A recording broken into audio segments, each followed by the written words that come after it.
se zna oblikovati zadostno število glasov za nekatere izmed prijavljenih. Jaz upam, da bo predsednik republike ta postopek uspešno zaključil, da bo do konca tedna posredoval v državni zbor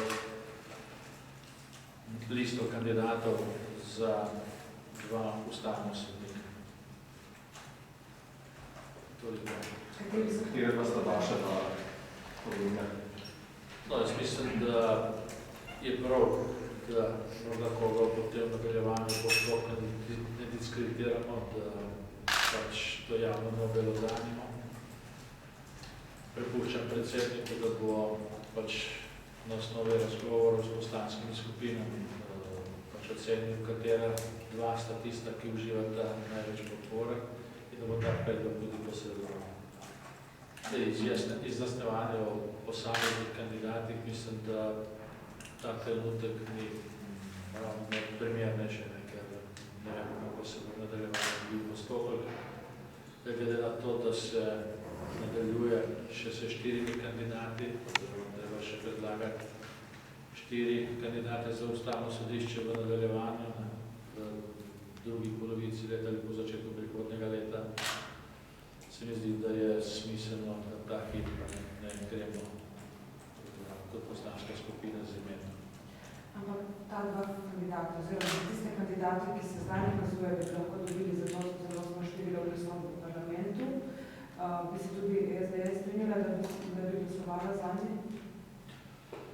No, zdaj, če bo šel predlog predsednika republike v skladu z tem, kar sem povedal predsedniku republike, potem mislim, da ni nobene težave, da predloga 2 kandidatov, ki bo predlagal, da bi podprli.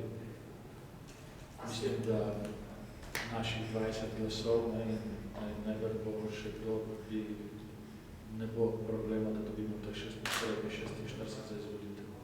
Sledi kandidate tudi rangira, prej je gospod Picarjeva povedala, da oni so naredili od 1 do 9, kdo ima največ in tako naprej. Ali ste vi se opredelili do 2 imen, 3, 4? No, mi smo se opredelili do posameznih imen, to je zagotovo, da izbor pač prepuščamo predsedniku, ker bo ono zdaj v fazi postopku ugotavljanja podpore, katera 2 kandidata imata največjo izvoljivost in bo tak predlog ni potekal žalno. Zagotovo se poslanske skupine opredelili do posameznih kandidatov in opredelili. Je po vrednosti opredelitva kandidatov, je po ta 2 kandidata sta izvrednostno različni. Poglejte, zdaj kandidati, pač nekateri imajo bolj poznana stališča, drugi manj, pač odvisno od tega, kako so kje delovali, vendar mi zdaj tega nismo, bomo rekel, dali na mizo kot nek kriterij. Mi smo izbirali po tem, kdo bi najbolje opravljal vlogo ustavnega sodnika v tej situaciji. Pač naši zbor je še v tej smeri. Ali bi se mi, da sta 2 koalicija pa opozicija blizu soglasja teh imenih? Glejte, zdaj jaz ne poznam stališč drugih poslanskih skupin, ker pač to je neka interna opredelitev. Ta stališča zbira predsednik republike in ko bo prišel do zadovoljivega, ko bo pravi pogovor in bo ugotovil število podpor, bo pač se odločil za oblikovanje predloga, ki bo njegov predlog. Še gospod Tanko, lani decembra je poslanka SMC gospa Murgel govorila in napovedovala menjave na ustavnem sodišču. Tudi ravno po eni odmevni sodbi, tudi precej kritik pada prav iz vaše stranke, češ da nekako SMC že napoveduje rošade v ustavnem sodišču. Se vam zdi, da se to zdaj dogaja? Glede, težko rečem, ker ne poznam stališča poslanske skupine SMC, predsednik pač o tem med tistem seznanju, kar je pravzaprav postopek na nek način poteka zaupno. Zdi se mi znano, da taka javna stališča, kot so jih izražali posamezni poslanci, ne samo gospod Murgel, poznate tudi izjavo gospoda Hana in še koga, glede odločitev Ustavnega sodišča, da niso primerni. Da mi se z ugotovitvami, ko z odločbo Ustavnega sodišča strinjamo ali ne.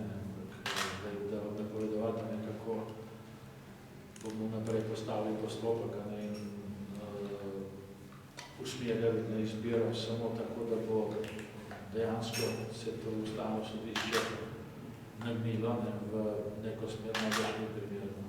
Jaz moram reči, da poslanska skupina se pač ni bila nikoli v situaciji, pa skoraj nikoli v situaciji, da bi lahko odločilno vplivala na predsednika Republike glede ustavnih sodnikov.